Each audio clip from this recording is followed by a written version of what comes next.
Hello. I put together a little video today. It's not little, it's over half an hour in length. I certainly don't expect anybody to watch this start to finish, but it gave me a chance to put out and run my favorite model locomotive, an SW1. It's the Sacramento Northern Railroad. The Sacramento Northern was a great little road. I shouldn't say little. It ran from San Francisco all the way up through the Sacramento Valley to Chico, California, over 185 miles. It was an electric road. It was under the wire and alongside an electric third rail the entire distance. But over the years, the electric operations fell to the side and the road was dieselized. And so now we get to watch a diesel locomotive taking over the chores.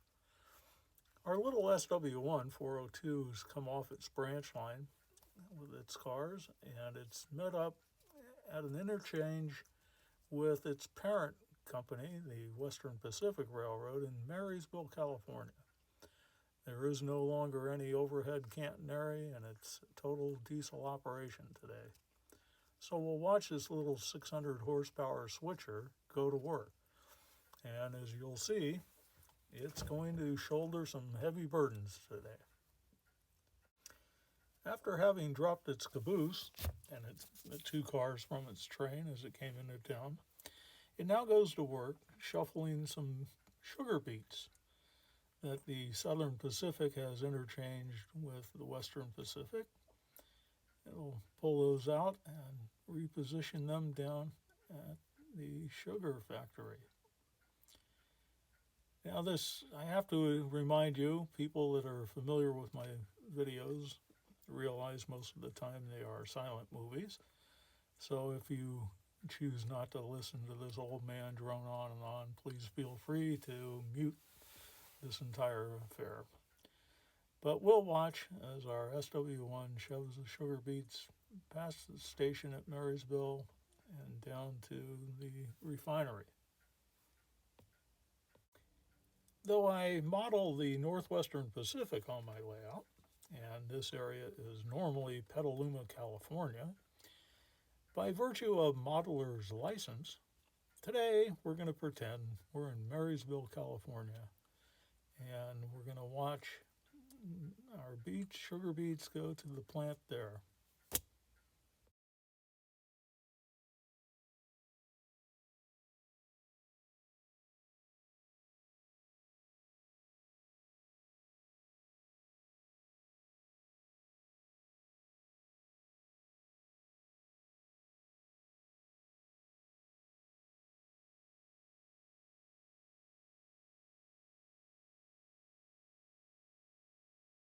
Once again, with the magic of model railroading, we are now going to pick up some outbound loads of rice.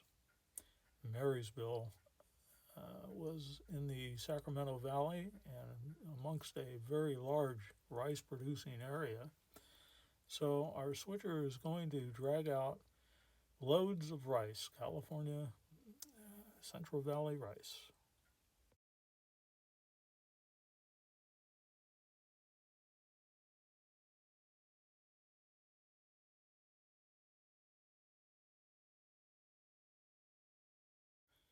Obviously, a scene that you would never see in Marysville, California, a Santa Fe tugboat with its car float operation alongside. We'll just pretend a little bit longer and enjoy the magic.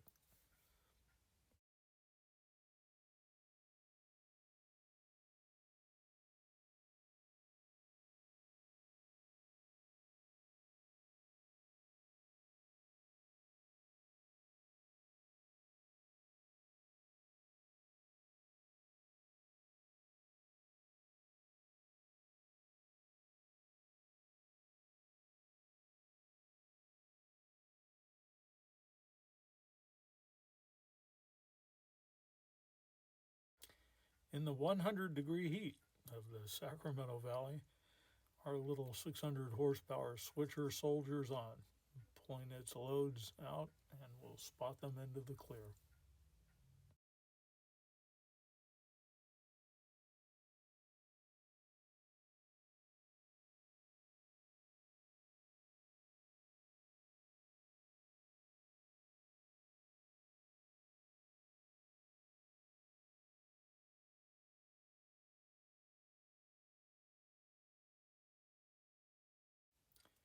continuing on its very busy day of work, the 402 shoves empties back to the grain elevator. Prior to positioning the empties at the elevator, the 402 will push back one hopper for a later interchange.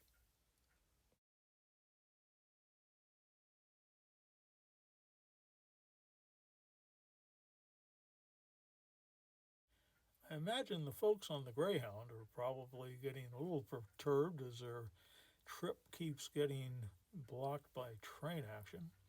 And I gotta believe the cop is probably getting ready to write someone a ticket. But since they're locked in time right where they are, I guess it really doesn't matter.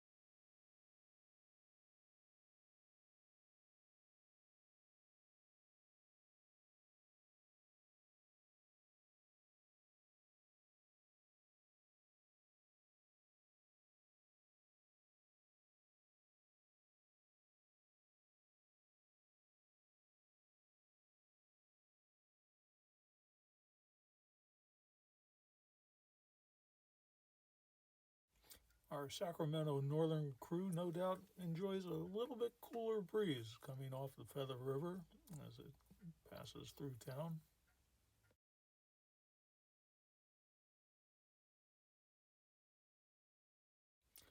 Before continuing on with its other chores of the day, our switch crew will stop, back up to hook on to the outbound hopper and its caboose so that it can position their caboose for the trip back home later on in the day.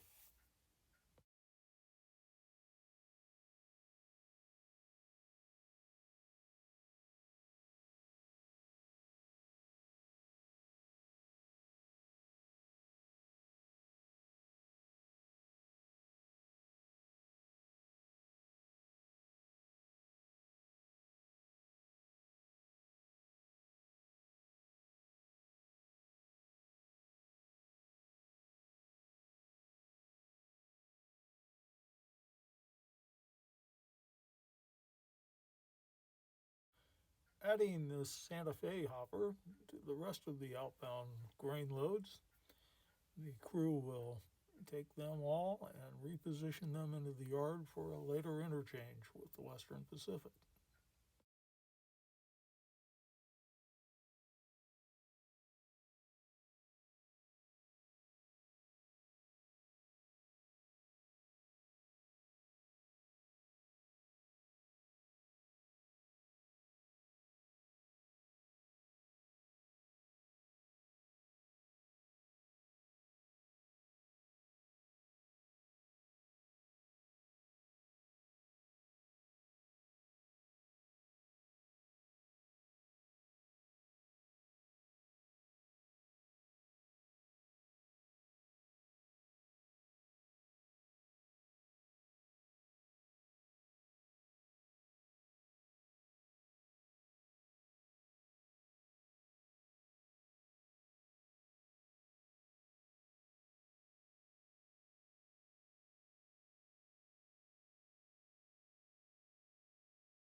Heading to more chores on the other side of town, our crew heads up the house track alongside the station and we'll head up and make a crossover to the other side of town.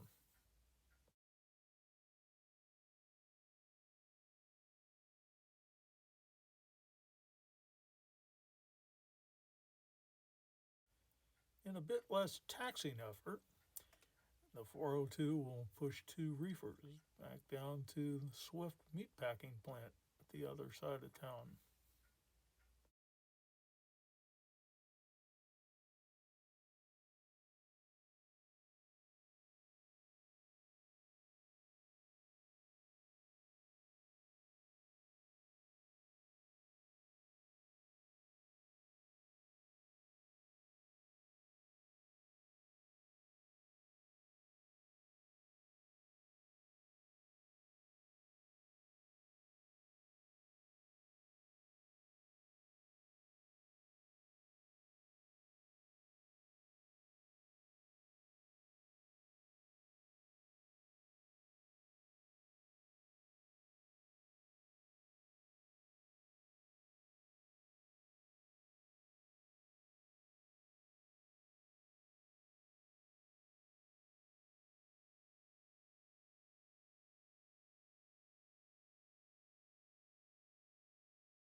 A 3-unit lash-up of GP7s heads a Western Pacific train into town.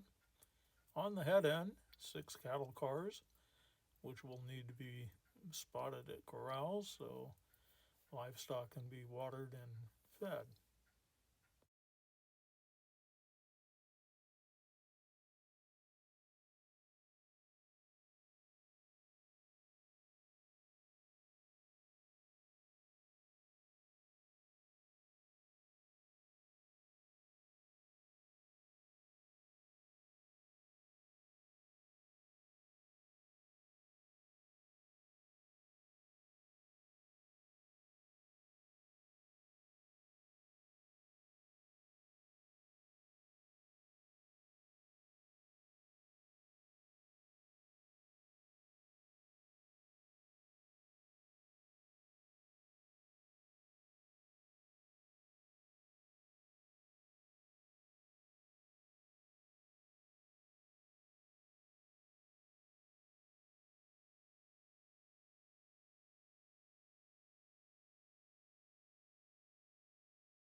The Western Pacific Jeeps dig back into their train, pulling out more loads or empties to be spotted here in Marysville. Pacific Fruit Express briefers are going to be left behind here, as well as another empty hopper.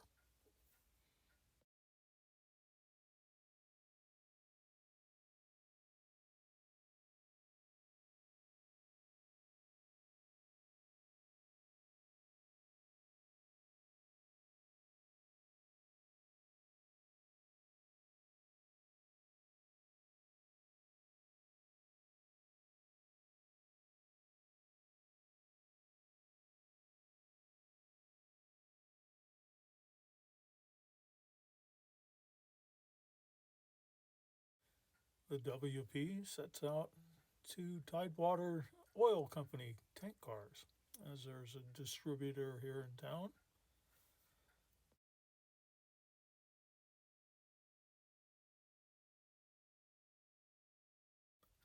More cars to be interchanged are set out on the house track here in Marysville.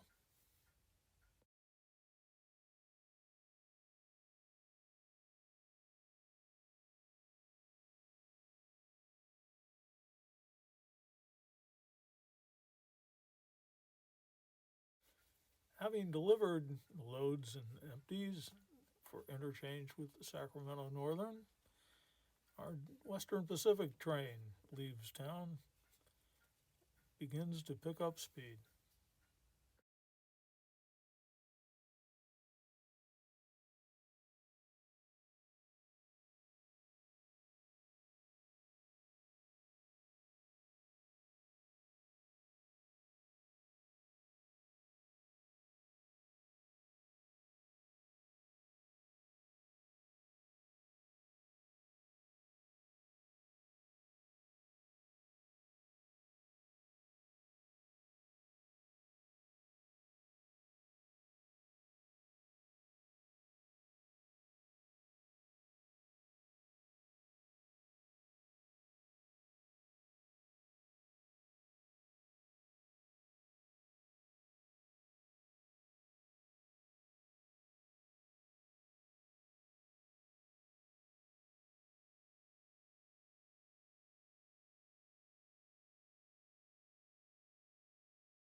With the Western Pacific having left town, our Sacramento Northern crew goes back to work. Still a hot afternoon and lots more to be done.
I'm not sure if the occupants of our stock cars are going to take a break here, refreshed, and then again on their way, or if they truly have made the end of the line with the Swift meatpacking plant being only yards away.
In case anybody thought I had fallen asleep, I'm still here, and unfortunately, we're going to watch a kind of a mistake in progress. Here we see some BFE reefers being shoved back to the icing dock, and what our conductor thought was an extraordinary smart move. You'll notice a Comet Rice hopper car pushing them back. We'll stay tuned because our conductor thought he was going to get kind of a 2-for-1 deal here, but as it turns out, he has just been reminded that he also has to switch the Tidewater oil plant today, which has him rather infuriated, to say the least.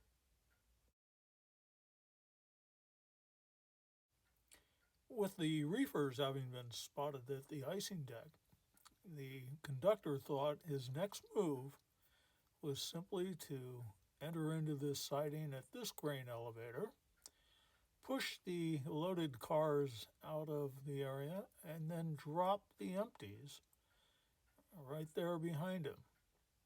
Unfortunately, that's not going to be the case today, and rather upset, he orders his engineer just keep on moving. This little siding, unfortunately, is going to be necessarily cleared for a runaround move later on. And at this moment, the conductor is swearing at everybody and anyone, including me. And although it's 101 outside, it's a whole lot cooler outside than inside the cab right now. Yelling at us about how he's going to miss his poker game tonight, the conductor orders us down to clear the track of the empties at Tidewater Oil and to get on with the day that could have been done easier earlier. At this point, being too afraid to use anything other than hand signals, the crew continues its work and labors on. Be not mistaken, however, plenty of hand signals were given to us on the crew.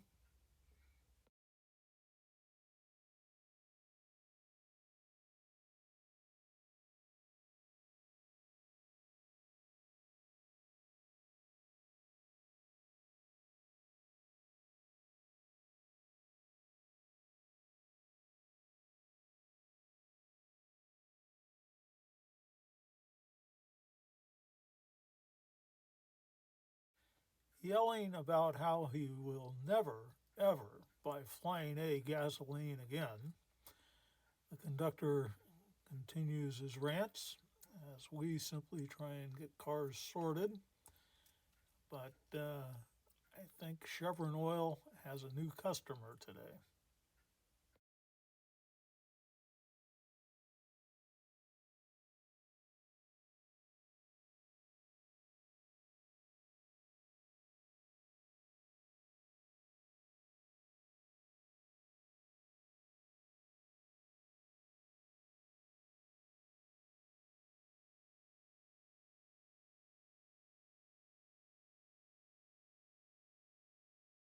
With as many times as we cross this particular road, protected only by magnetic flagmen, it's really a wonder that we never seem to have an accident.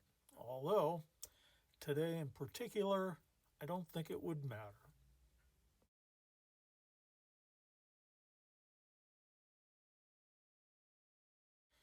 Of course, I'm quite sure there are local ordinances for and regarding blocking of roadways by a railroad. I really don't believe the boss on top of the train today could care less. And though quite normally he usually drops about half his paycheck at a poker game, he is still insistent he wants to make that game.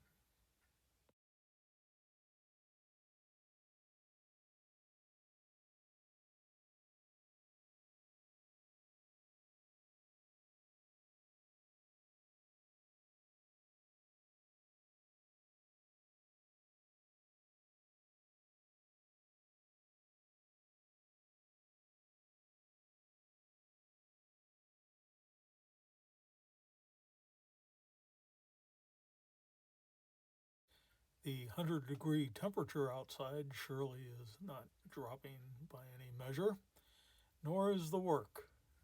On we go.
As hot as it is outside, it seems especially tortuous that perhaps we might even just stop by to grab some ice at the icing platform?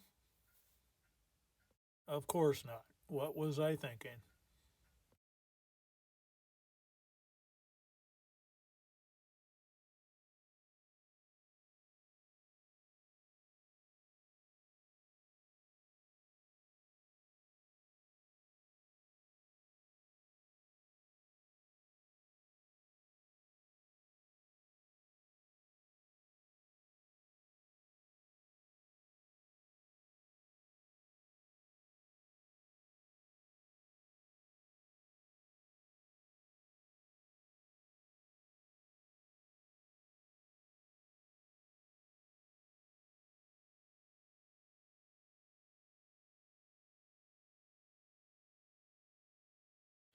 Finally, a move we should have made hours ago, we accomplish our task and tantalizing as it is, pass by the icing platform yet again with no stopping.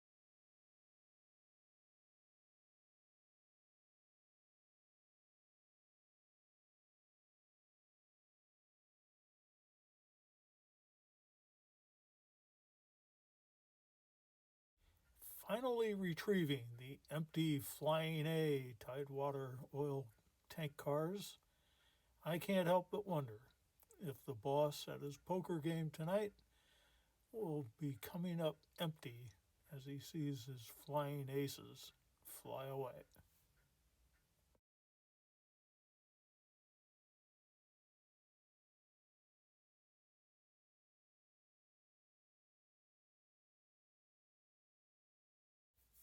And surely to reiterate his position that he's been yelling about all day, our conductor makes it a point that we go down the absolutely clear little siding at the grain elevator.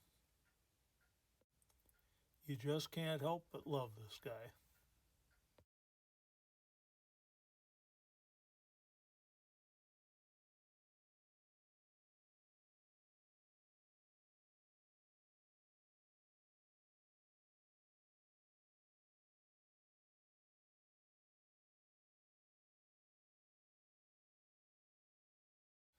And to cap off our wonderful day, our conductor has us pulling out our last move at this side of the town.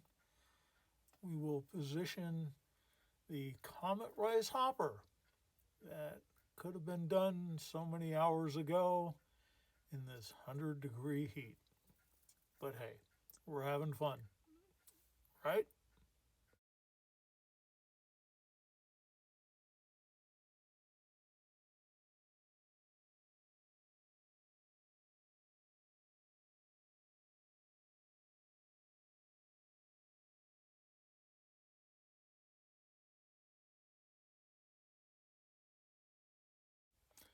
Pulling clear out of the yard with the train that we will take with us on our return trip, we push back down the main to get down to the crossover where finally we will be on our way home and hopefully in time for poker.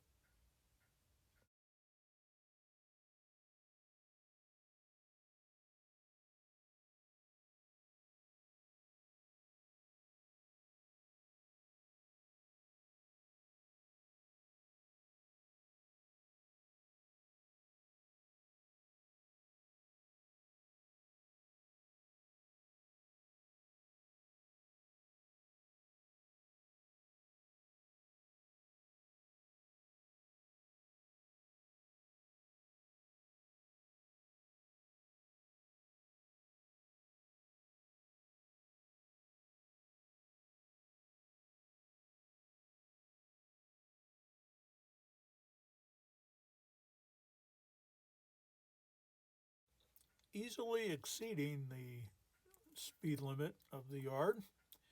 We are doing all that we can to make sure the boss can make his appointment with destiny at the poker table.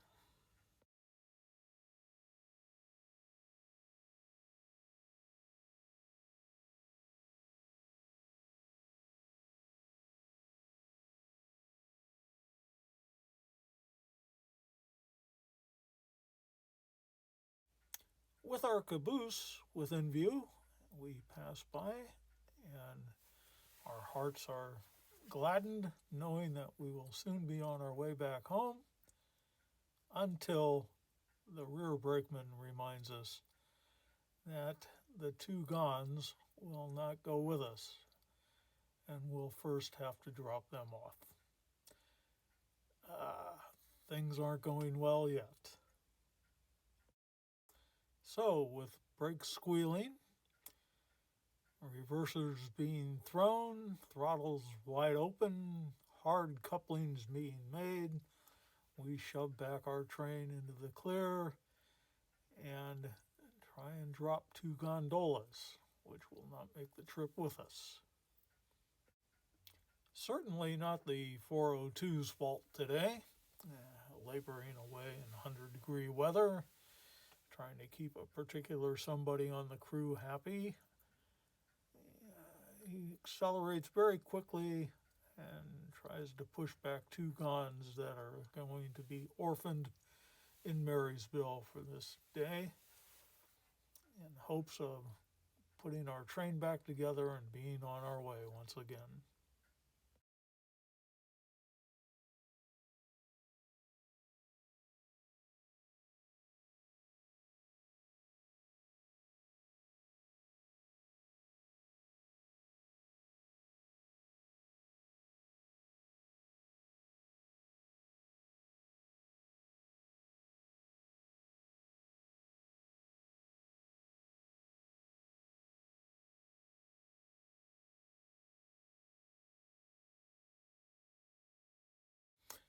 Realizing how very warm it would be in the cab of the 402 today after a long day of work in 100-degree weather, I would still choose to ride in the cab of the 402 as opposed to being in the caboose today on a way back home trying to get to a lousy poker game.